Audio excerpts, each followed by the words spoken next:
بسم الله الرحمن الرحيم. الفاتحة بحضرة سيدنا وحبيبنا وشفيعنا رسول الله محمد بن عبد الله وآله وأصحابه وأزواجه وذريته وأهل بيته، ثم إلى أرواح أبينا آدم وأمنا حواء، ثم إلى أرواح ساداتنا أبي بكر وعمر وعثمان وعلي، وإلى بقية أصحاب رسول الله أجمعين، وإلى أرواح سيدتنا خديجة الكبرى وعائشة الرضا وفاطمة الزهراء وسيدنا الحسن وسيدنا الحسين وبقية أمهات المؤمنين، وإلى أرواح التابعين وتابع التابعين لهم بإحسان إلى يوم الدين، وإلى أرواح جميع الملائكة المقربين والأولياء والشهداء والصالحين والأئمة الراشدين وجميع المجاهدين في سبيل الله أجمعين، وإلى أرواح سيدنا المهاجر إلى الله أحمد بن عيسى وسيدنا الأستاذ الأعظم الفضيل المقدم محمد بن علي علوي وسيدنا القطب الرباني الشيخ عبد القادر الجيلاني وجميع سادتنا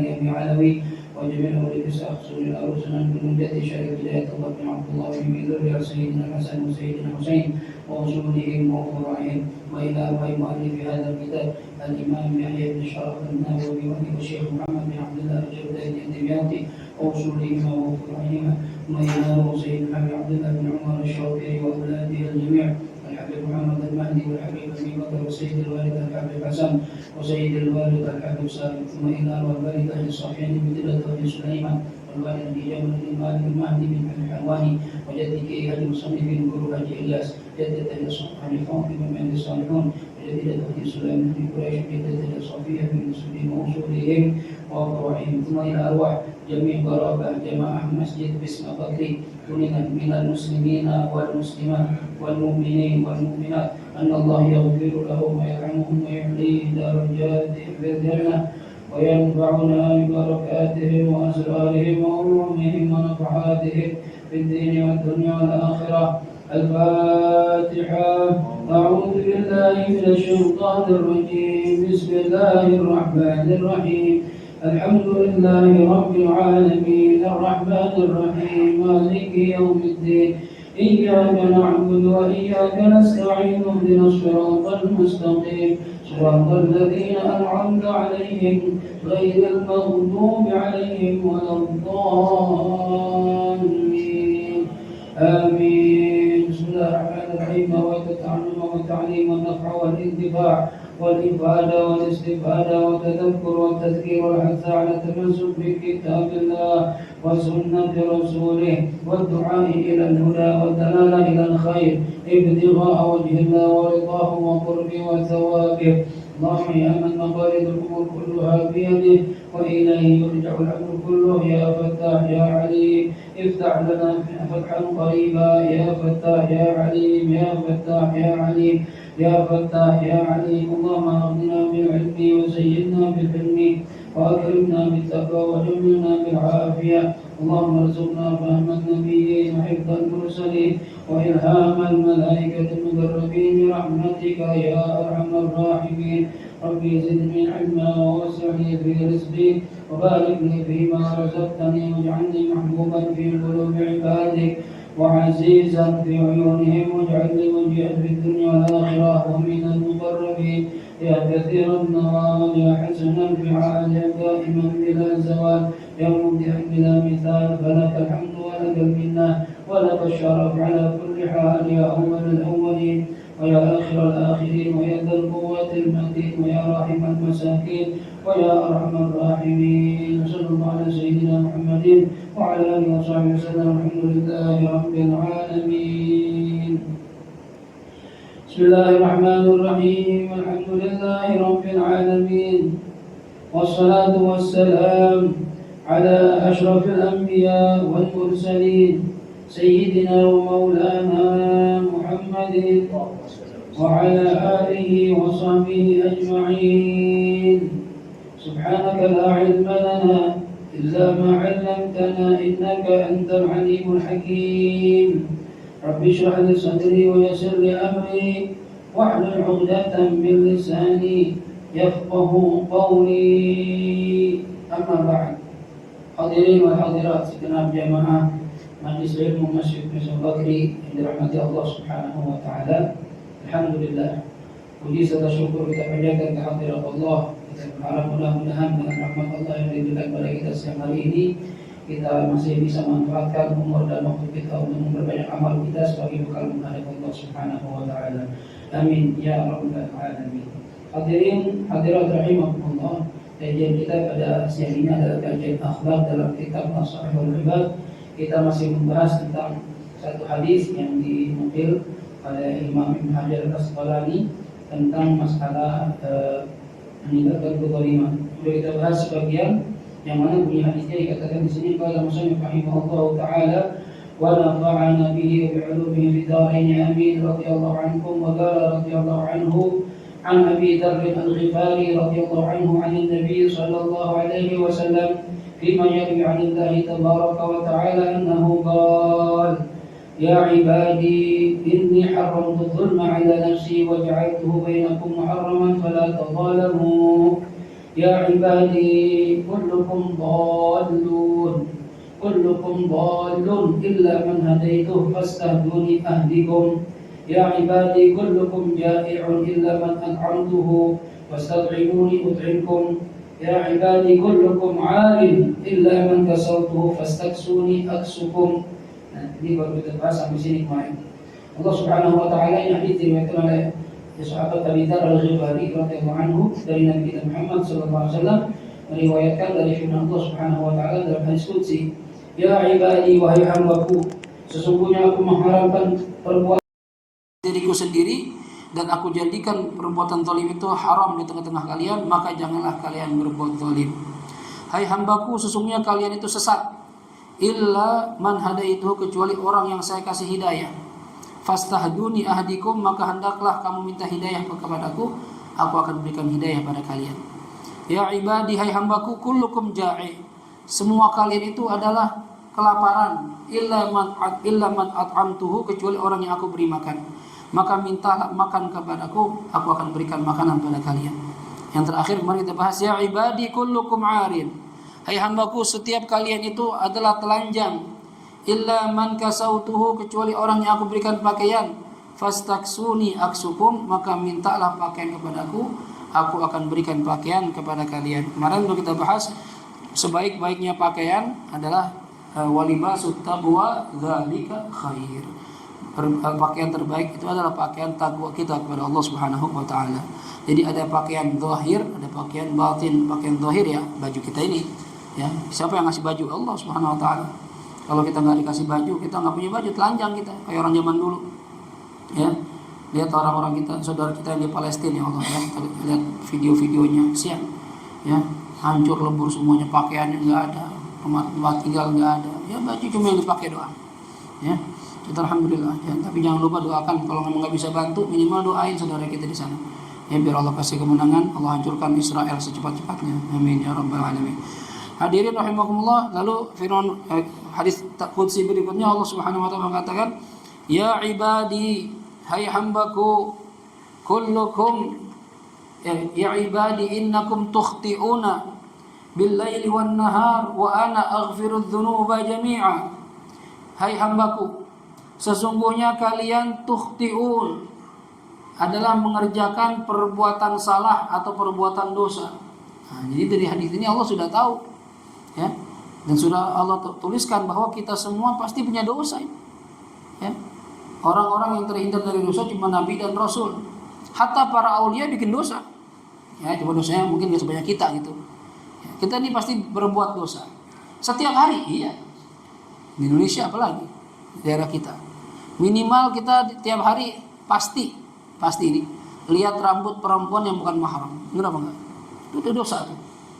Kadang di rumah kita sendiri kita punya pembantu kita nggak pakai jilbab, ya, itu aurat dia, kita lihat. Kadang kita lihat tangannya, minimal kita lihat betis, ya, perempuan sekarang. Bahkan sekarang lebih dahsyat lagi, paha kita lihat, karena dia pakai celananya, ya, udah kekecilan masih dipakai juga, sayang gitu, ya. Jadi udah nggak muat dipaksain juga pakai sama dia. Baju kekecilan dia pakai juga sampai pusara kelihatan. Kita lihat itu semua, ya, bahkan sampai hafal tatonya di sini, tato Garuda. Ini naga, entah apal kita, ya.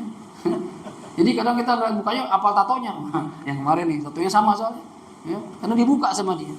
Kita pasti bikin dosa. Belum lagi kita ngomongin orang lain, Belum lagi kadang kita nggak sholat, alhamdulillah. Kadang kita ya ngambil hak orang lain, pakai barang orang lain tanpa izin. Itu maksiat tiap hari. Allah tahu itu. Sesungguhnya kalian akan berbuat dosa, berbuat salah bil laili wan nahar, baik di malam hari maupun di siang hari. Allah tahu kita maksiat itu terus-terusan, tapi Allah baik banget sama kita. Siang kita maksiat, malam kita maksiat. Tapi Allah bilang apa? Wa ana aghfirudz dzunuba jami'a. Dan saya, kata Allah, adalah zat yang akan mengampuni dosa semuanya, keseluruhannya. Selama kita mau taubat, selama kita mau minta ampun sama Allah Subhanahu wa taala, Allah akan ampuni semua kesalahan kita. Itu hebatnya Allah Subhanahu wa taala. Ya. Sebagaimana firman Allah Subhanahu wa taala, "Innallaha yaghfirudz dzunuba jami'a." Dalam surah Az-Zumar ayat 53 Allah mengatakan sesungguhnya Allah akan mengampuni semua dosa. Ya. Akan tetapi semua dosa ini apa semuanya, Ustaz? Apa ada tertentu? Kalau di ayat ini kan semuanya. Ini katanya huwa amun. Ini ayat secara umum. Semua dosa akan Allah ampuni, tapi ada makhsusun, tapi ada ayat yang mengkhususkan. Ya, bi ghairi syirkin wa ma la yasha'allahu ta'ala maghfiratah. Jadi tadi di ayat ini Allah mengatakan semua dosa akan saya ampuni, tapi selain perbuatan syirik. Mana ayatnya? Surah An-Nisa. Ya, innallaha la yaghfiru an yushraka bihi wa yaghfiru ma duna dzalika liman yasha. Jadi ayat itu kadang ini, ya, tafsirul ayat bil ayat, menafsirkan ayat dengan ayat itu bisa terjadi di Al-Qur'an. Jadi kadang Allah ngasih lafaz dalam satu ayat umum. Innallaha yaghfirudz dzunuba jami'a. Allah akan ampuni semua dosa, semuanya nih, tanpa kecuali. Oh, ada pengkhususan. Ya, sesungguhnya Allah tidak akan mengampuni apabila dia disekutukan dengan yang lainnya. Berarti ada dosa yang enggak Allah ampuni. Apa itu dosa? Menyekutukan Allah dengan yang lain. Ya, kalau seandainya kita umat Islam, umat Nabi Muhammad SAW, naudzubillah meninggal dunia dosanya banyak, tapi masih bawa iman, enggak pernah menyekutukan Allah, enggak pernah bilang Tuhan itu dua, Tuhan itu tiga, enggak, Allah cuma satu, Tuhan cuma satu. Tapi kita maksiat, masih ada ya bonus ampunan, masih ada setelah dicuci ya, setelah dibersihin itu masih ada harapan sorga. Tapi kalau di hati kita percaya ada Tuhan selain Allah, Allah nggak bakal maafin itu. Ya, Allah, ada orang bilang oh, Tuhan itu tiga, enggak, itu orang model begitu di neraka selama-lamanya. Ya, nggak akan diampuni sama Allah.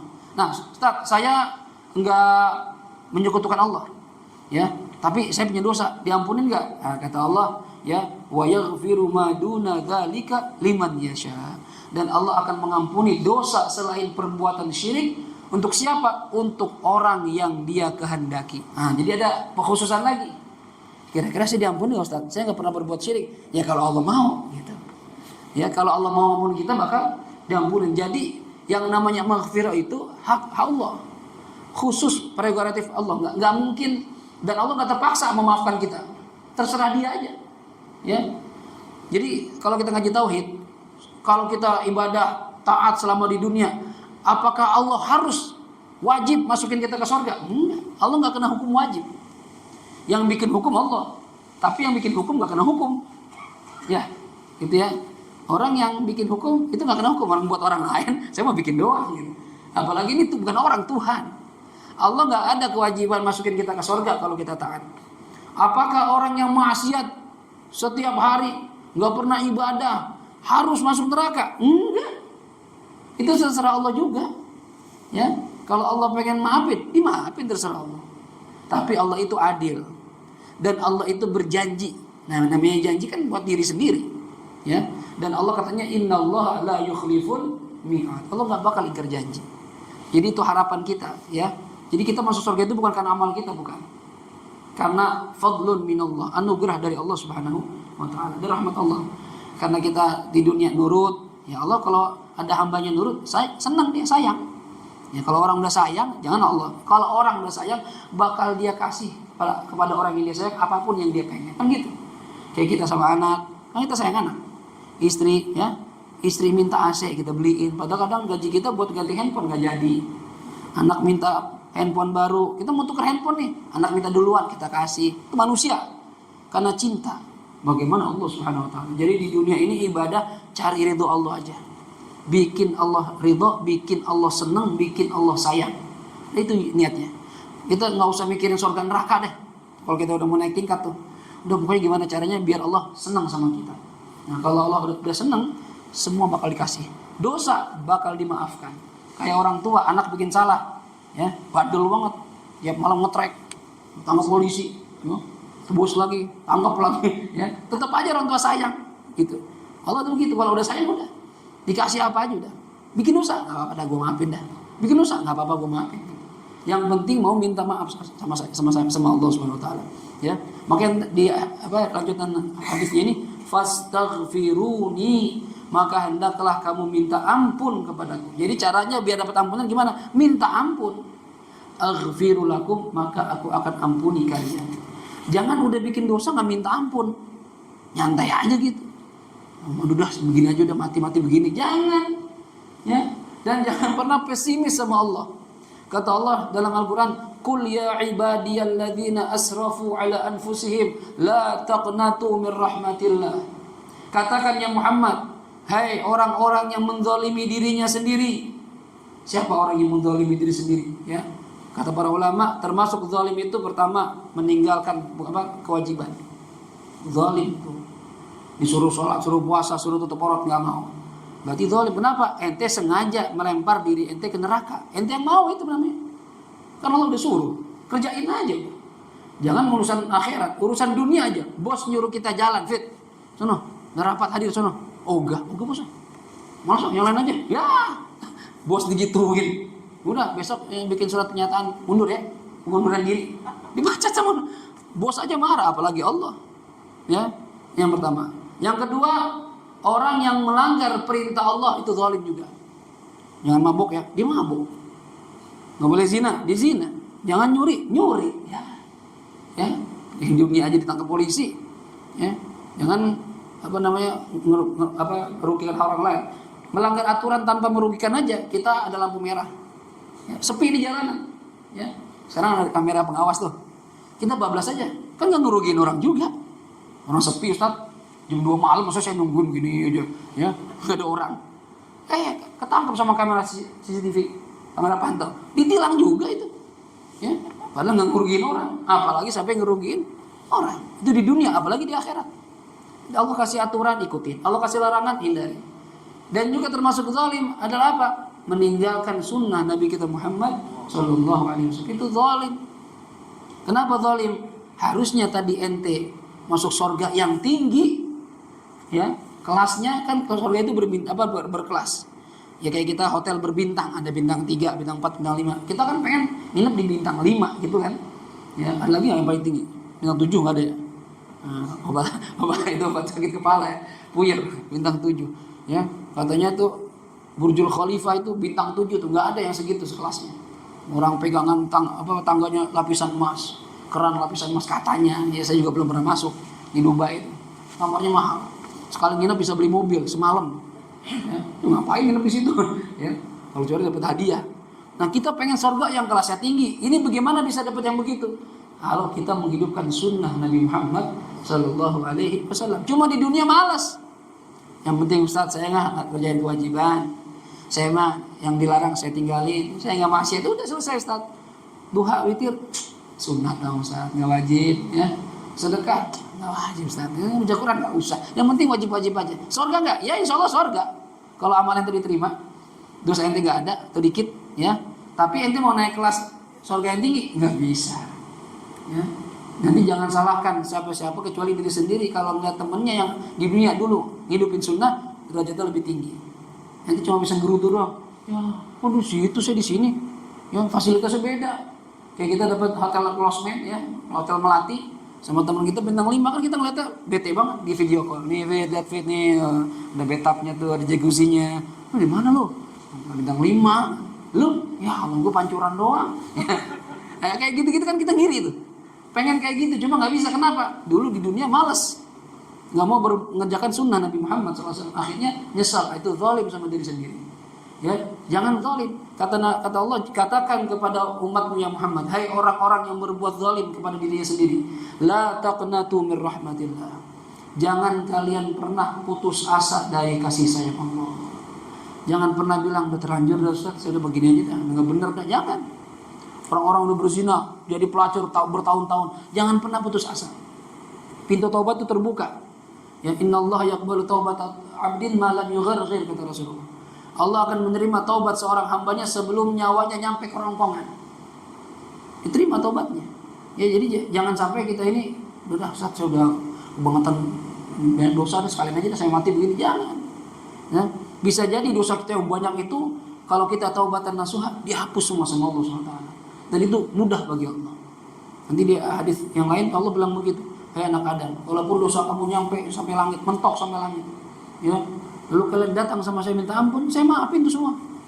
Bahkan ada sebagian hamba Allah, kata Allah dalam Al-Quran, yubaddilullahu sayyiatihim hasanat. Allah rubah dosa-dosa mereka, dirubah yang tadi catatan dosa jadi catatan pahala. Ada yang Allah perlakukan begitu. Dosanya segede gunung, taubat, dan Allah benar-benar terima taubatnya, itu dosa segunung jadi pahala segunung. Masya Allah, itu baiknya Allah Subhanahu Wa Taala. Tapi syaratnya fastaghfiruni, mintalah ampun pada saya. Minta ampun, jangan malas-malas istighfar. Ya, kita dosa banyak, sadar dosa banyak, minta ampunnya malas.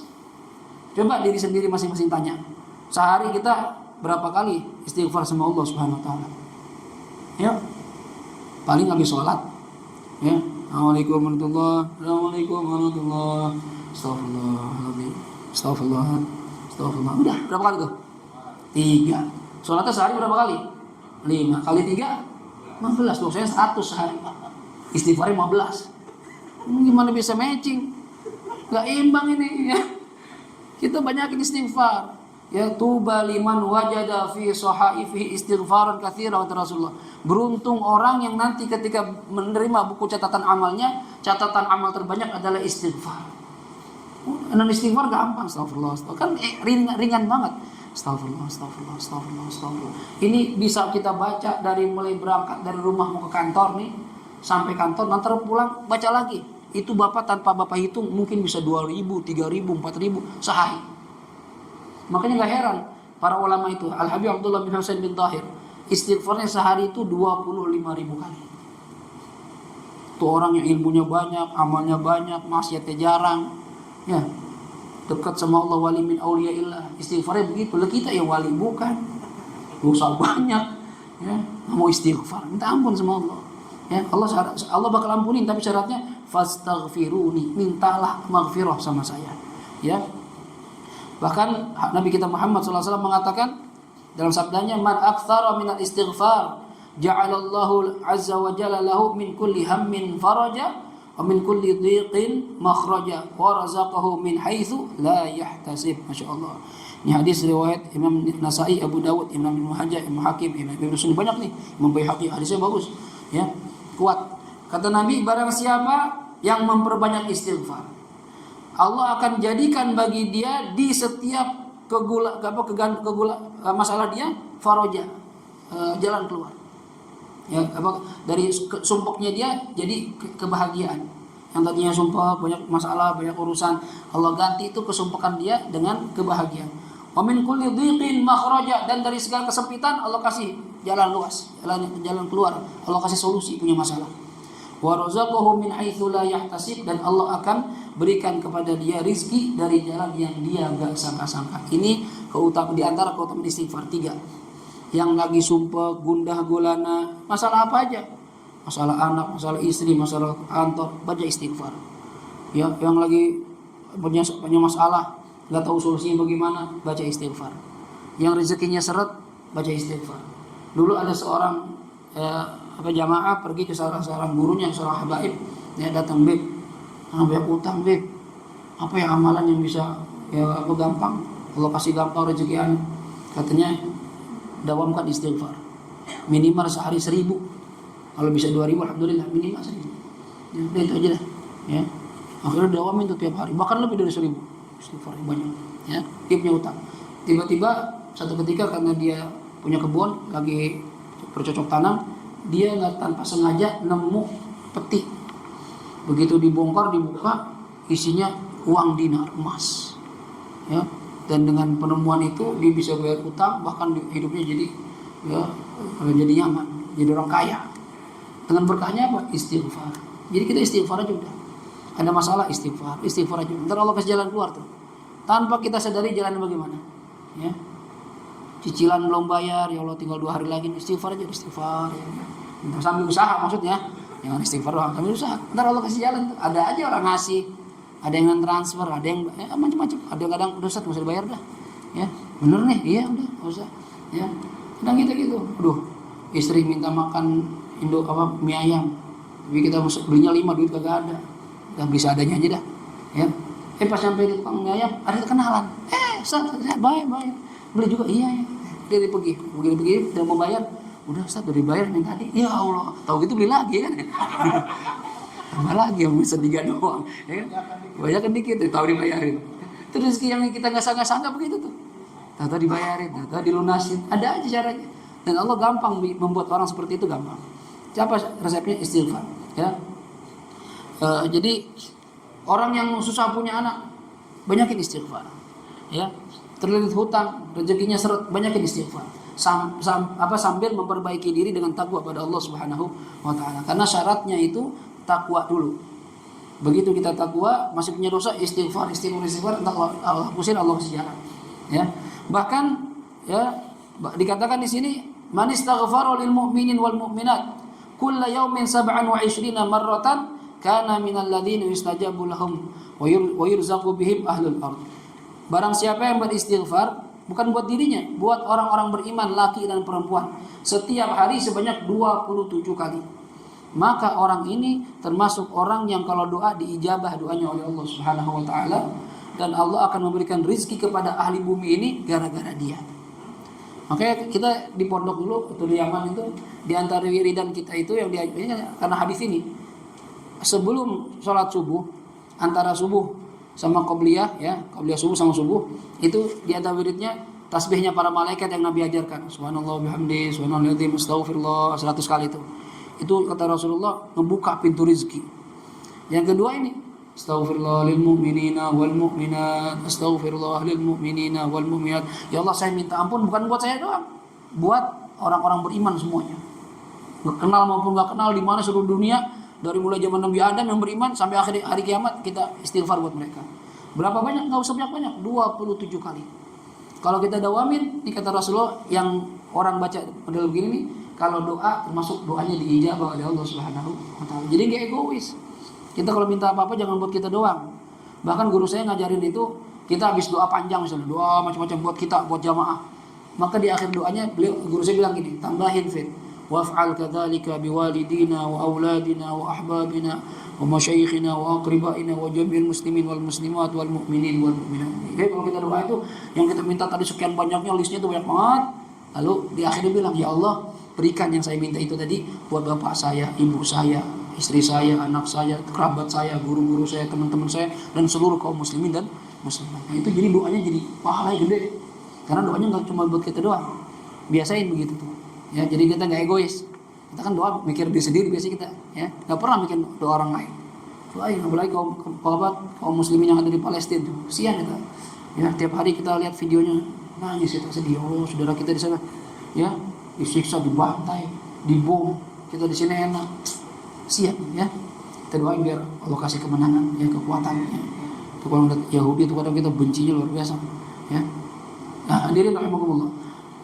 Para ulama dalam kitab Dalilus Sa'ilin, beliau pernah mengatakan gini, Allah Subhanahu wa taala memberikan ampunan kepada umat Nabi Muhammad SAW dengan 3 derajat, 3 tingkatan. Yang pertama tingkatan namanya al-afwu, kedua al-maghfirah, ketiga ar-rahmah. Ini semua ampunan dari Allah Subhanahu wa taala. Di Al-Baqarah, akhir surah Al-Baqarah, Allah ngajarin doa apa doanya? Wa'fu 'anna waghfir lana warhamna anta maulana fansurna 'alal qaumil kafirin. Ini 3 permintaan, ternyata semua derajat ini minta ampun sama Allah. Ya, diterangkan itu di tafsir para ulama, wa'fu 'anna itu derajat pertama, ampunan Allah itu ahdul afwi. Apa itu afu? Afu itu sama dengan kalimat nasya. Nasya itu lupa. Ya Allah, kalau bahasa kita gini gampangannya, lupakan dosa-dosa saya. Padahal Allah kan nggak mungkin lupa. Allah nggak mungkin, mustahil lupa. Tapi seakan-akan lupakan aja ya Allah. Orang kalau udah lupa masih inget nggak? Enggak, udah lupa namanya. Ya, lupa kan? Ya, kita kayak kita nih, ya. Kita pernah misalnya disakitin orang. Tapi kita maafin sampai kita lupa tuh kesalahan dia sama kita. Ya. Begitu ketemu tuh orang, kira-kira masih ada perasaan kesel nggak kalau udah lupa kesalahannya? Enggak, lupa. Orang nanya, lu sama dia akrab banget, baik banget. Emang kenapa? Masalah? Lu kan lu pernah disakitin. Kapan? Lupa. Udah lupa nggak ada perasaan kesel sama sekali, nggak ada, biasa-biasa aja. Kita minta sama Allah, afwullah, dilupakan dosa-dosa kita oleh Allah Subhanahu wa Ta'ala, seakan-akan dilupakan. Jadi kalau ketemu tuh Allah udah nggak ingat salah kita lagi, ketemu yang baik-baik aja ingatnya. Nah itu kita. Siapa mereka ini? Kata para ulama, yang mendapat afwullah, orang-orang yang selama hidup di dunia isinya ibadah sama Allah Subhanahu wa Ta'ala. Kadang terjadi maksiat, terjadi dosa kecil, buru-buru minta ampun, buru-buru minta ampun. Tapi pokoknya catatannya amalannya itu kebanyakan ibadah. Nah ini yang ulama bilang termasuk kelompok orang yang masuk surga tanpa dihisab oleh Allah Subhanahu wa Ta'ala. Mudah-mudahan kita termasuk bagian dari orang-orang ini. Masuk surga nggak pakai dihisab. Enak Pak, Bu. Masuk surga nggak pakai dihisab. Cuma dipanggil doang, kan kita ntar disidang tuh atu-atu. Dibacain sama malaikat. Abdul Hafid bin Ghazali Musannif. Labbaik ya Allah. Hafid. Nah, gitu kan enak tuh. Surga. Udah nggak pakai tanya Allah, nggak usah dah. Ya, langsung masuk surga. Nggak pakai hisab-hisaban. Nah itu enak begitu tuh. Ya, karena di Maulid Ad-Dibai di situ diterangkan thuluthun yadkhulunal jannah bighairi hisab. Sepertiga dari umat Nabi Muhammad SAW masuk surga tanpa dihisab. Makanya kita kalau lagi baca Maulid itu ketika syair yang seperti kalimat yang itu dibacakan, kita berdoa tuh, Allahumma ja'alna minhum. Ya Allah, jadikan kami termasuk orang-orang yang masuk surga tanpa dihisab. Ya. Nah ini yang pertama. Ya, siapa tahu dapat. Ya, tapi usaha, banyakin ibadah, stop maksiat. Yang kedua, ada namanya ahlul maghfirah. Ampunan Allah itu maghfirah. Ya. Tadi afu, sekarang maghfirah. Apa itu maghfirah? Maghfirah dari kata-kata ghafar. Ghafar sama arti dengan satar, yaitu menutupi. Arti ghafar itu satar, ya, satar, menutupi kesalahan. Contoh misalnya kita nulis di buku pakai pulpen, terus salah, salah nih. Kita benerinnya pakai apa? Tip X. Tip X itu kan zaman dulu kayak kuas gitu ya, atau yang model gitu. Tutup tuh. Nah, kesalahannya ketutupan nggak? Tutupan. Cuma kalau dibuka lagi masih ada nggak? Masih ada. Nah itu menutupi kesalahan. Ada kesalahannya cuma ditutupin. Ini derajat kedua, dapat maghfirah dari Allah Subhanahu wa Ta'ala. Dia ada dosanya, cuma Allah tutup. Ya. Sebenarnya kalau dicek lagi ada, bukan hilang. Kalau tadi kan lupa udah nggak ingat. Ini ada, cuma ditutupin. Siapa mereka? Mereka yang di dunia dulu sama ibadahnya banyak, cuma juga pernah berbuat dosa dan mereka kadang lupa istighfar akan dosa-dosanya. Makanya kita ingat-ingat kalau istighfar itu dosa-dosa kita. Ya, dari mulai kita balik umur berapa tuh ingat-ingat dulu. Apa aja dosa kita? Ngambil duit orang tua misalnya, ya ngelawan guru, bentak orang tua, pacaran SMA 7, ya SMP 3, 10 dah. Kuliah berapa tuh? Gonta-ganti mulu, ya kan? Pacaran. Itu dosa kita banyak banget. Ya, pernah taruhan bola, pernah macam-macam dah. Ya, taruhan ngetrek, ya, macam-macam dosa. Ingat, astagfirullah ya Allah, maafin ya Allah. Ingat-ingat tuh. Nah, ini ada orang begitu, ibadahnya banyak, cuma dia juga bikin dosa. Kayak kita nih mudah-mudahan ya, kita termasuk orang ibadahnya banyak. Cuma kan kita bikin dosa juga. Kadang kita lupa istighfar. Nah, ketika dia buka catatan amalnya, pertama senang dia lihat amalnya banyak. Tapi begitu ngeliat dosa-dosanya, ada dosa-dosa yang belum sempat dia minta ampun sama Allah. Nangis. Baca buku catatan sendiri nangis. Ketakutan, keringetan, nangis, gemeteran.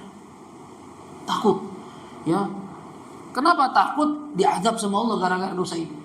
Yang dia belum sempat istighfar. Lalu lagi takut-takutnya, lagi nangis-nangisnya, terdengar panggilan dari Allah Subhanahu wa Ta'ala. Ya abdi, kata Allah, qad satartu laka fid dunya falyawm aghfiru laka wala kubali, kata Allah.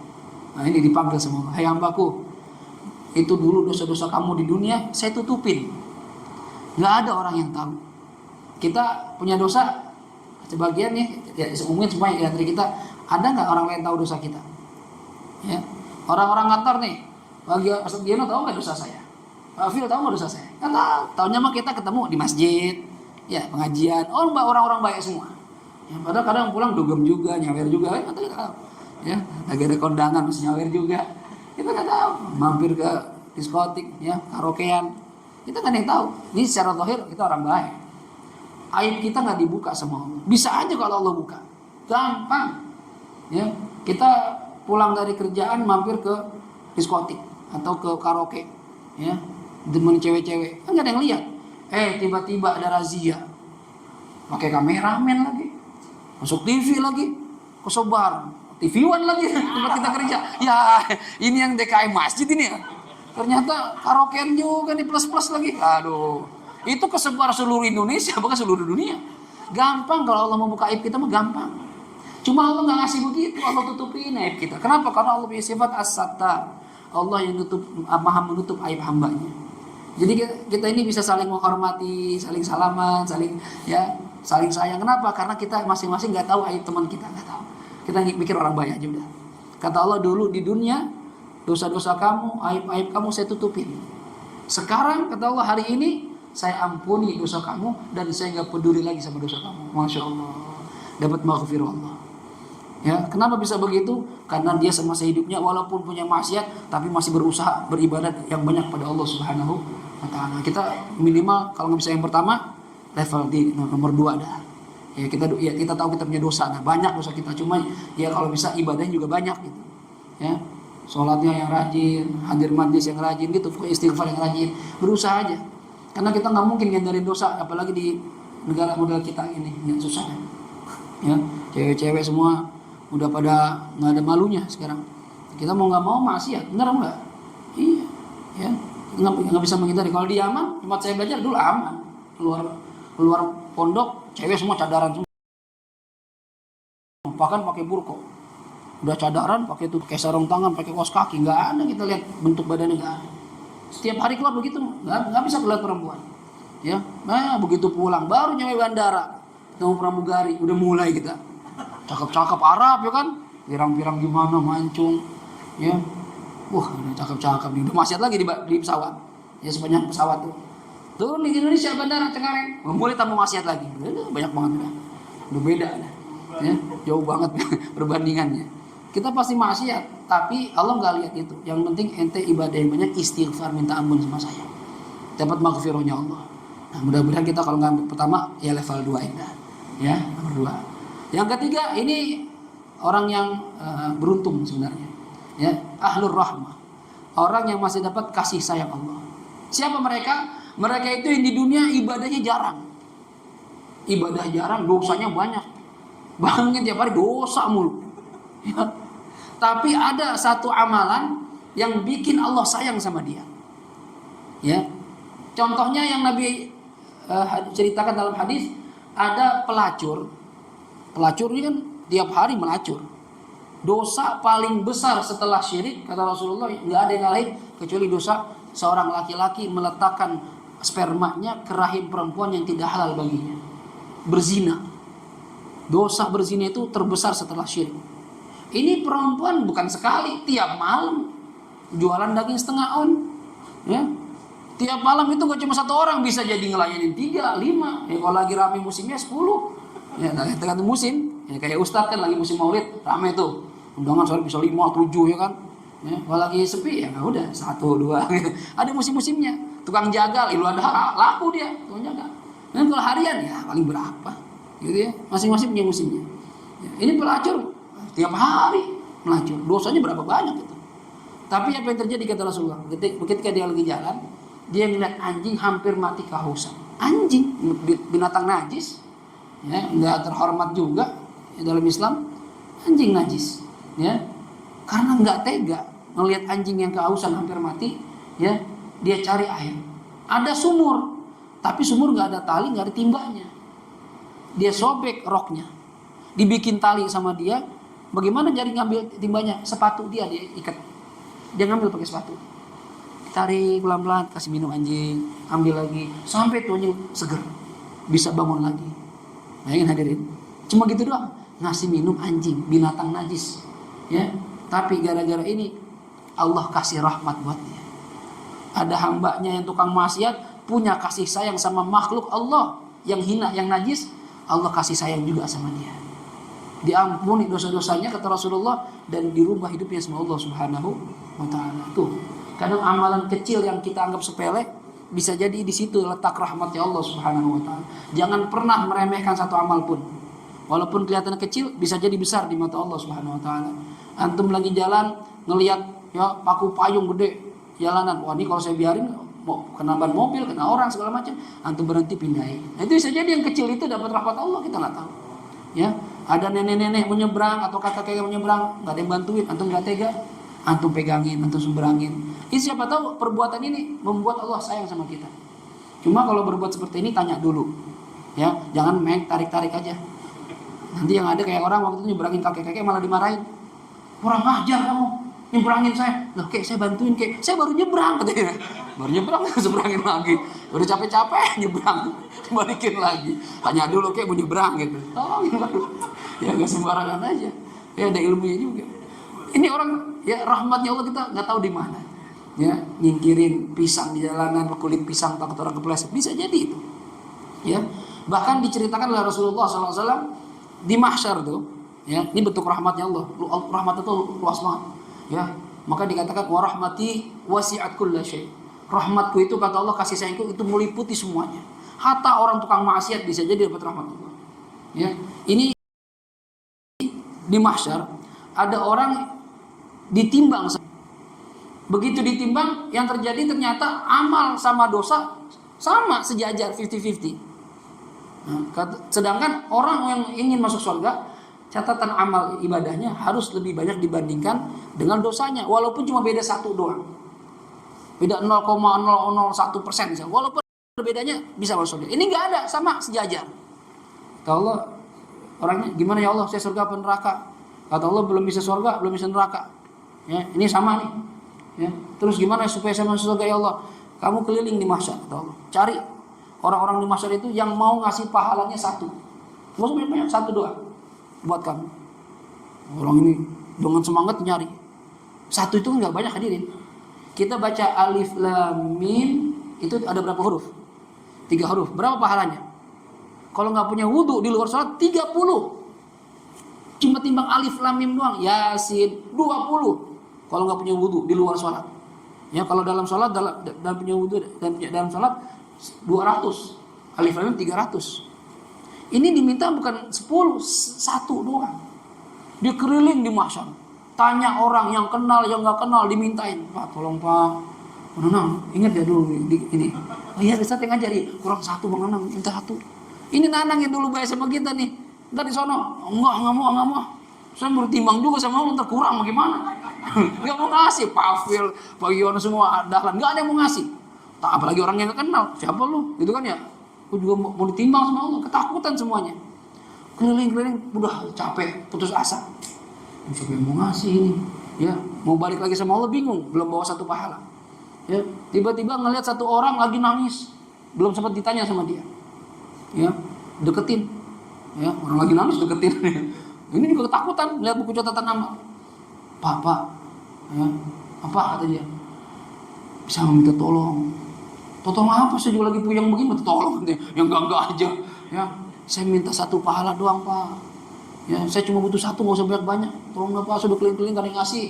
Ya, buat apa? Karena timbangan saya sama. Kalau ada 1 pahala aja yang ngasih, saya biasanya masuk surga. Ternyata dari sekian banyak orang yang tadi diminta itu, orang yang nangis ini yang ngasih. Ya, 1 doang kan? Cukup 1. Iya 1. Nih, ambil dah, bawa dah. Dikasih catatan amalnya 1, bawa ke Allah. Wah, dengan senangnya dia lari menghadap Allah Subhanahu wa taala. Ya Rabb, lari. Saya dapat 1 nih, sama surga ya, gitu. Ya, menghadap Allah. Begitu menghadap Allah, Allah, dapat Allah. Siapa yang ngasih? Enggak kenal. Pokoknya dia ngasih aja. Yang lain ada yang ngasih? Enggak ada, dia doang yang Allah yang ngasih. Waduh, ya. Coba ya, pahala 1, lihat sama Allah. Sekarang sebelum masuk surga, saya tugasin cari dulu orang yang ngasih. Balik lagi. Ya ingat dia yang ngasih dia doang, cari lagi, kejar lagi. Mas, apa lagi? Gitu dia. Ya, ikut saya yuk. Ngapain? Dipanggil Allah. Makin sedih lagi. Aduh, panggil Allah. Kacau dah di sidang saya dah. Ya. Jangan, saya nggak mau dipanggil Allah. Takut ya. Ya udah takut, ikut bareng-bareng. Tuh gemeteran udah Allah. Nangis gemeteran, takutan. Kata Allah, Fulan, ente benar ngasih pahala ente ke dia? Iya ya Allah. Kenapa ente kasih? Ente nggak takut ada hisab? Tahu gitu. Ya, saya kasihan ya Allah sama dia. Saya cuma butuh satu pahala doang. Emang ente nggak kasihan sama diri sendiri? Bukan masalah nggak kasihan diri saya Allah. Justru saya nangis ini tadi ketika lihat buku catatan amal saya semuanya dosa. Pahala cuma satu ya Allah. Itu saya nangis. Saya udah pasti masuk neraka dah. Biar kata ditimbang juga nggak ngaruh. Ditimbang pahala satu dosa segunung ya nggak ada artinya pahala. Ya. Saya dari nangis Allah. Ya, saya masuk neraka nih. Makanya begitu dipanggil sama dia ketemu engkau saya dari masuk neraka nih. Ya. Terus kamu kasih sama dia? Iya. Kalau kasih dia kan ada faedahnya. Dia bisa masuk surga. Lumayan. Kalau saya mah nggak ada faedahnya. Kasihan dia ya Allah. Apa kata Allah saat itu? Ya abdi, atatakarram 'alal karim, kata Allah. Lu mau belagak baik di depan gua yang maha baik? Itu kata Allah. Lu mau belagak jadi orang baik di depan gua, zat yang maha baik? Gua bisa ngalahin kebaikan lu. Kalau lu bisa ngasih satu pahala buat orang yang kamu nggak kenal, kata Allah, karena kasihan sama dia, saya bisa lebih dari itu. Kata Allah, gimana ya maksudnya? Lu yang dikasih pahala, pegang tangannya, bawa ke surga bareng-bareng, masuk surga orang ini. Bayangin nih tadi udah pengen masuk neraka, satu pahala doang. Dapat izin masuk surga gara-gara masih ada rasa kasihan sama orang lain. Itu di mahsyar hadirin. Cuma sekali lagi saya nggak menyarankan kita jadi yang begini. Ya. Saya begini aja Ustaz dah. Pahala dikit aja, entar siapa tahu dia minta tolong, nggak ada. Ya. Jangan begitu ya, kalau dia minta tolong, kalau enggak kacau. Jangan jadikan aja patokan bener begini enggak. Ya. Saya gini aja Ustaz, dia nggak capek, nggak bisa, ntar dulu ya. Itu kalau dikasih sama Allah. Makanya Allah katakan, ya wa yaghfiru ma duna dzalika liman yasha. Allah bisa mengampuni orang yang tidak berbuat syirik kepada dia bagi orang yang dia kehendaki saja. Kalau Allah pengen orang model begini, dosanya banyak banget, pahala cuma satu, diampunin sama Allah Subhanahu wa taala. Ya. Bahkan dalam satu riwayat hadis dikatakan, kata Nabi, ada orang berpesan kepada anaknya ketika sakaratul maut, bilang sama anaknya, "Nah, kalau ayah mati jangan dikuburin." Ya kita kan syariat nabi-nabi kita dari zaman Nabi Adam kuburin. Bakar jasad ayah. Kayak orang Hindu. Syariat itu enggak ada. Ya, orang meninggal dibakar enggak ada. Ya, dikuburin semua, ya. Bakar jasad ayah, lalu kumpulkan abunya. Ketika udah dikumpulin nanti bawa ke tengah laut. Tunggu ketika angin berhembus kencang, tebarkan abu ayah. Ini wasiat, benar-benar serius. Anaknya bilang, "Ini serius ya? Beneran nggak boleh gitu?" "Enggak, pokoknya ayah nggak mau dikuburin. Bakar aja. Awas kalau dibakar." Ngancem aja. Saya gentayangin gitu. Seru juga gentayangin bawa sendiri. Ya. Akhirnya karena wasiat begitu, keluarga memutuskan, yaudah sesuai wasiat ayah kita bakar. Dibakar tuh ayahnya. Abunya dikumpulin, dibawa ke tengah laut, dilemparkan, tebarkan ketika angin berhembus kencang. Ya. Apa yang Nabi bilang saat itu? Begitu di padang mahsyar, ya, Allah perintahkan, udah hancur badannya. Ya, gampang bagi Allah. Ya. Allah perintahkan angin untuk mengumpulkan debu-debu orang tadi, dikumpulin lagi, Allah ciptakan lagi jadi manusia, menghadap Allah Subhanahu wa taala. Ya. Ditanya sama Allah. Begitu menghadap Allah, ini orang gemeteran, ketakutan. Kata Allah, hambaku, kamu yang di dunia dulu disuruh nyuruh bakar diri kamu ya? Allah gitu. Iya ya Allah. Kenapa kamu nyuruh begitu? Ada nggak nabi saya ngajarin begitu? Nggak ada ya Allah. Terus kenapa kamu bakar? Ya. Kata dia, "Ma hamalaka ala dzalika?" Kata Allah. Apa yang membuat kamu membakar diri kamu? Ya. Kata dia, yang bikin saya bakar diri, makhafatuk. Jawabannya cuma satu. Saya takut sama engkau ya Allah. Ya, saya sadar saya nggak pernah bikin perbuatan baik. Saya sadar saya banyak dosa. Ya, kayak saya takut ketemu engkau, saya pasti dibakar nih di neraka. Ya, dan api neraka saya nggak kuat ya Allah. Mendingan dibakar di dunia aja udah, biar habis dah. Nanti di neraka nggak masuk lagi udah. Kata Allah, ini saya bikin lagi. Iya, saya pikir udah nggak ada lanjutannya Allah.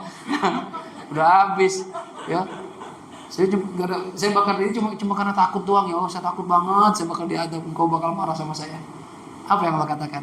Ya, hai hambaku, karena kamu masih punya rasa takut sama saya, dosa kamu sekian banyaknya saya ampuni. Sana masuk surga, masuk surga. Dan juga jangan diikutin juga, jangan. Ya. Ini cerita yang Nabi sampaikan ini. Bagaimana besarnya rahmat Allah Subhanahu wa taala. Allah itu bisa ngampunin orang macam-macam sebanyak apapun dosanya, tapi kalau Allah mau, liman yasha, bagi dia orang yang dia mau gampang.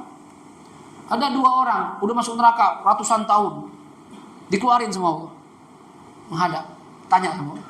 Gimana neraka? Rasanya? Gak kuat ya Allah, gak kuat ya. Sakit ya Allah di neraka. Ya. Udah. Ini gara-gara kamu kan? Iya, emang gara-gara salah kita ya Allah di dunia dulu gak taat. Yaudah, sekarang sama balik. Balik lagi neraka. Cuma timpang tanya doang. Suruh balik lagi.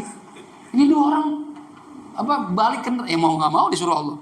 Tapi 2 orang ini balik berbeda-beda caranya. Yang satu lari, buru-buru. Yang satu lemas banget, pelan. 2 orang beda-beda cara baliknya. Belum nyampe neraka Allah panggil lagi. Dua sini, orang 2 sini. Bulan sini. Mana lagi? Kata dia, kenapa lagi ya Allah? Tadi suruh masuk neraka, dipanggil lagi. Ya. Kata Allah, lu kok beda-beda baliknya? Kamu kenapa lari masuk neraka? Pengen masuk neraka, seneng neraka? Bukan ya Allah, bukannya saya pengen masuk neraka. Cuma saya belajar dari pengalaman. Pengalaman gimana kata Allah? Dulu saya waktu di dunia, engkau suruh macam-macam, saya ogah. Saya entar-entar aja. Ya, akhirnya saya dapat azab, langsung neraka. Dan sekarang saya nurut aja dah. Baru suruh masuk neraka, saya buru-buru dah masuk neraka. Gitu. Ya, daripada tersalah lagi, ya, saya kabur aja dah, biar cepet-cepet masuk neraka. Jadi pengen buru, karena taat sama saya. Iya ya Allah, saya nggak mau begitu lagi dah. Kamu kan lemas banget. Teman kamu buru-buru. Kamu kenapa pelan-pelan? Ya, saya kecewa ya Allah. Kecewa apa? Tadi waktu engkau keluarkan saya dari neraka, saya pikir udah selesai. Ya, saya udah seneng banget itu. Akhirnya selesai. Ya, gak dimasukin lagi, Allah bahaya banget udah keluarin. Suruh masuk lagi, saya bete banget ya Allah. Nggak sesuai harapan. Saya udah husnudzon sama engkau ya Allah, gak bakal dimasukin lagi. Disuruh masuk lagi. Lemes saya ya Allah. Ya, saya pikir engkau gak bakal begitu sama saya. Kata Allah, ya udah, kamu dua-duanya sekarang masuk neraka. Jadi gimana Allah? Surga.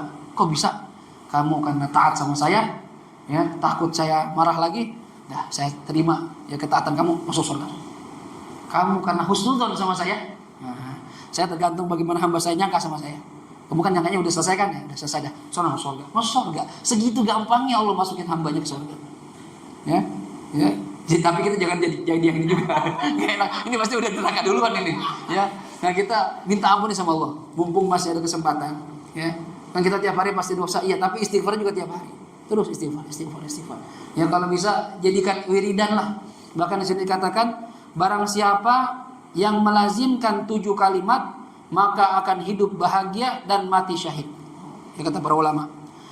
Anna man lazama ala hadhihi al-asya' as-sab'ah 'asha syahidan wa mata syahidan. Hidupnya bahagia, matinya dapat pahala syahid. Apa kalimat yang perlu kita dawamkan? An yaqula 'inda ibtida'i kulli syai'in bismillah. Kalau ingin mulai segala sesuatu, baca bismillah. Khususnya perkara-perkara yang baik, ya, bismillah. Wa 'indal firaghi minhu alhamdulillah. Dan ketika selesai, baca alhamdulillah. Apa aja, minum bismillah, selesai minum alhamdulillah. Makan bismillah, selesai makan alhamdulillah. Ya, pengen tidur bismillah, bangun tidur alhamdulillah. Kumpul sama bini, baca enggak? Ayo. Nih, kalau mau bikin anak, jangan main masuk, datang-datang aja baca bismillah. Ya, biar setan gak ikut-ikutan. Begitu sudah rampung, sudah selesai keluar sperma kita, alhamdulillah. Gitu baca alhamdulillah, enggak apa-apa. Itu sunnah. Ya, karena itu nikmat dari Allah Subhanahu wa taala. Berapa banyak orang enggak bisa ereksi, enggak bisa ngerasain nikmatnya hubungan badan. Ya, kita alhamdulillah, mau kapan aja. Ya, yang penting anak tidur aja dah, ya. Aman dah. Alhamdulillah, ya. Itu nikmat dari Allah. Kalau Allah enggak bangunin kemaluan kita, istri kita enggak punya syahwat, ya enak. Dulu Syekh Zamasari kan begitu. Dia pahamnya akidahnya beda sama kita. Dia berpendapat bahwasannya amal seseorang itu, gerakan seseorang itu atas kehendak diri sendiri, bukan atas kehendak Allah. Ya, Mu'tazilah tuh pahamnya. Jadi dia pokoknya kita gerak, kita maksiat, kita ibadah itu karena kita sendiri, bukan dari Allah. Itu pahamnya paham Mu'tazilah. Kita enggak Ahlussunnah wal Jamaah, gerakan kita pun dari Allah. Bahkan keinginan kita pun dari Allah. Itu Ahlussunnah wal Jamaah. Akhirnya nikah sama anaknya Imam Hasan Al-Asy'ari, pemimpin akidah Ahlussunnah wal Jamaah. Anak perempuannya alim, pintar. Tapi suaminya beda paham. Kan ribet kalau beda paham. Jangan masalah Mu'tazilah sama Ahlussunnah. Ya, Sunni sama Wahabi aja kalau nikah ribet. Istrinya pengen tahlilan, suaminya bilang bid'ah. Ya. Istrinya pengen ziarah, suaminya bilang bid'ah. Ribet kalau kita beda paham. Padahal sama-sama Islam. Ya. Jadi ini suami istri beda-beda pahamnya. Akhirnya istrinya ingin menyadarkan suaminya. Ya. Apa caranya? Malam pertama ya udah nikah, udah halal, kumpul. Ya. Begitu selesai ronde pertama, istri minta lagi. Lagi bang, minta lagi. Ya orang di dua mungkin masih oke lah, ya, masih baru-baru. Minta lagi kan lemes kita. Ya, laki kan menang gaya doang. Ya, iya, perempuan maaf kalau dari segi medis dia bisa ejakulasi itu berkali-kali. Ya, kita sekali udah lemes. Kalau normal ya, jadi pakai obat lain dah. Ya, berkali-kali aja capek nggak bisa bangun deh, nggak bisa bangun. Ya, dirangsang-rangsang nggak bisa, udah lemes, udah capek. Ya, udah nggak bisa deh, nanti aja deh, besok aja deh. Ya, kata dia. Berarti pahamannya salah tuh, kata bini gitu. Maksudnya, abang kan bilang semua gerakan kita itu dari kita, bukan dari Allah. Bangunin coba. Barang abang bangunin, ya nggak bisa bangun ya, bukan kita yang bangunin. Ya, siapa yang bangunin? Allah. Berarti abang salah pahamnya. Mulai itu sadar dia. Akhirnya berubah haluan. Jadi maksudnya gara-gara nggak bisa bangun. Bayangin, hidayat Allah dari macam-macam caranya. Ini dari perkara kecil aja tuh bangunin gitu nggak bisa kita. Padahal badan kita sendiri kan kita punya kuasa sebenarnya. Ayo bangun, nggak bisa bangun, nggak mau gimana? Ya, orang sampai minum obat pengen ereksi, ya kan? Nah itu, jadi kalau kita bisa menyalurkan syahwat kita setelah selesai baca alhamdulillah. Yang ketiga, wa idza ra'a ma yakrahu yaqulu la haula wala quwata illa. Kalau melihat sesuatu yang dia nggak suka, hal yang dia benci, baca la haula wala quwata illa billah. Ada ngelihat maksiat, kalau kita nggak bisa ngerubah, baca hauqalah. Wa idza ra'a ma yusta'zam yaqulu la ilaha illallah. Ketika melihat sesuatu yang heboh, ya, kejadian yang luar biasa misalnya, hal-hal aneh, baca apa? La ilaha illallah, ya. Yang kelima, wa idza asabatu musibah yaqulu inna lillahi wa inna ilaihi raji'un. Kalau dapat musibah, baca inna lillahi wa inna ilaihi raji'un. Dan musibah itu ya enggak harus yang besar. Nabi aja ketika lampu rumahnya mati karena minyaknya habis, bacanya innalillahi wa inna ilaihi raji'un. Kata Sayyidina Aisyah, ya Rasul nanti cuma lampu mati doang. Iya, sama itu musibah juga. Musibah itu apa aja? Ya innalillahi. Jadi kalau ada teman ya dompetnya hilang, innalillahi wa inna ilaihi. Ya, kadang kita kaget ya. Motor gua hilang, innalillahi wa inna. Ya, siapa meninggal? Meninggal doang pikiran. Musibah itu enggak cuma meninggal, apa aja. Ya, gua jatuh innalillahi. Ya, itu termasuk musibah. Wa idza ra'a ma yaf'alu fi'lan yaqulu insyaallah. Ketika ingin mengerjakan sesuatu, janji khususnya bilangnya jangan besok saya kerjain, jangan insyaallah. Besok datangnya insyaallah. Besok ngaji ya insyaallah. Padahal niat ngerjain. Orang kita insyaallah dibikin mainan. Kalau udah insyaallah enggak datang dah gitu. Padahal tujuannya bukan begitu. Insyaallah kita pengen ngerjain, cuma kan tergantung Allah. Besok sehat apa enggak? Besok masih hidup apa enggak? Orang kita besok datang ya acara ya, insyaallah tinggal tuh, ya biasanya udah insyaallah malas dah tuh, ya kagak datang lah dia, emang insyaallah katanya, padahal sebenarnya nggak begitu pahamnya, insyaallah itu insyaallah datang mudah-mudahan, gitu ya. Wa idza adznaba dzamban yaqulu astaghfirullah. Kalau dia berbuat dosa maka ucapkan astaghfirullah. Ini katanya dawamkan 7 kalimat ini, ya maka ketika kita hidup akan bahagia. Dan meninggal dunia insyaallah dapat pahala syahid dari Allah Subhanahu wa taala. Ini aja yang bisa saya sampaikan. Ada pertanyaan? Kalau enggak kita tutup dengan Fatihah. Silakan. Kan ada beda pemahaman orang Indonesia dengan orang Arab. Bagaimana menyiasati bahwa dalam hati kita, gerakan kepada kita tetap ingin melakukan dari tersebut. Jadi tidak terlihat takkan di mata Allah, tapi juga tidak terlihat coba meles untuk menghindari mata manusia. Nah ini yang saya bilang tadi. Orang Arab itu ketika bilang insyaallah, dia paham arti insyaallah itu kalau Allah menghendaki ya, tapi artinya dia sebenarnya mau ngerjain. Cuma karena agama kita mengajarkan jangan bilang pasti, ya. Bilang kata Allah insya Allah ya. Pemahaman orang kita yang perlu dibenahi itu. Ketika makanya dari mana dibenahinya? Ya dari forum-forum majlis begini, dari tempat-tempat kajian. Ketika ada teman kita bilang insya Allah, itu maksudnya, dan juga yang ngucapin juga harus tahu artinya. Ya, ketika kita mengucapkan atau ada orang mengucapkan pada kita insya Allah, jangan kita langsung negatif thinking. Nggak bakal datang nih. Ya, nggak bakal ngerjain kita. Insya Allah gitu. Harusnya nggak begitu. Insya Allah ya dah. Insya Allah datang ya. Insya Allah gitu. Insya Allah itu berarti niat datang, tapi tergantung Allah. Nah gitu makanya saya bilang jangan gunakan kalimat insya Allah buat ngeles. Ya, ini bener nih. Bayar utang besok. Iya insya Allah kagak kabur. Ya, insya Allah tuh berarti ente mau ngerjain. Ya, kalau emang nggak mampu atau nggak mau datang, nggak janji ya. Ada gitu aja udah. Kalau nggak janji berarti ada niat nggak datang. Ya jangan sampai kita janji mengerjakan sesuatu, ya ternyata kita nggak ngerjain. Itu masuk ciri-ciri orang munafik. Jadi bagaimana cara untuk kita merubah itu ya dari diri kita masing-masing, dari belajar ilmu. Semua pakai ilmu. Ya orang kalau hidupnya dengan ilmu maka dia hidupnya terarah benar, tahu mana yang benar mana yang salah, gitu ya. Jadi semua dari ilmu yang Allah berikan pada kita. Ada lagi? Cukup yang satu ya. Kita tutup suratul Fatihah. Kita berharap pada Allah Subhanahu wa taala mudah-mudahan apa yang kita pelajari di siang ini mengenai istighfar dan maghfirah ampunan dari Allah Subhanahu wa taala mudah-mudahan jadi ilmu yang berharga, yang bermanfaat, membuat kita semakin banyak taubat, banyak istighfar sama Allah Subhanahu wa taala atas semua dosa-dosa kita, sehingga kita berharap nanti kalau meninggal dunia udah enggak punya dosa lagi, yang bertemu Allah bersih dari dosa-dosa.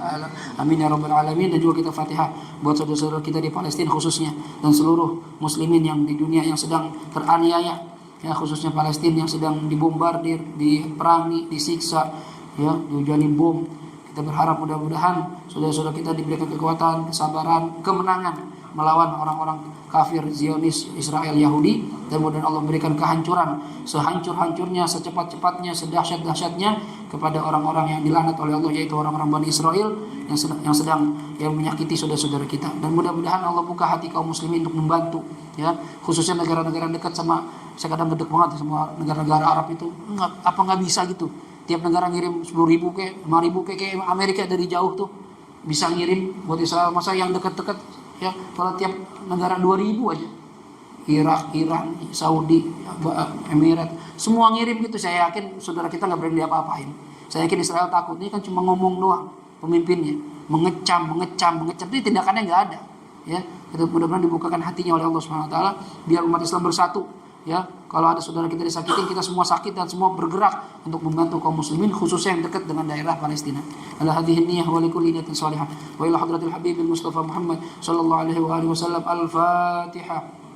أعوذ بالله من الشيطان الرجيم بسم الله الرحمن الرحيم الحمد لله رب العالمين الرحمن الرحيم مالك يوم الدين إياك نعبد وإياك نستعين اهدنا الصراط المستقيم صراط الذين أنعمت عليهم غير المغضوب عليهم ولا الضالين آمين يا حي يا قيوم برحمتك نستغيث ومن عذابك نستجير أصلح لنا شأننا كله ولا تكلنا إلى أنفسنا طرفة عين دعواهم فيها سبحانك اللهم وتحيتهم فيها سلام وآخر دعواهم الحمد لله رب العالمين سبحانك اللهم وبحمدك أشهد أن لا إله إلا أنت أستغفرك وأتوب إليك والعفو منكم والسلام عليكم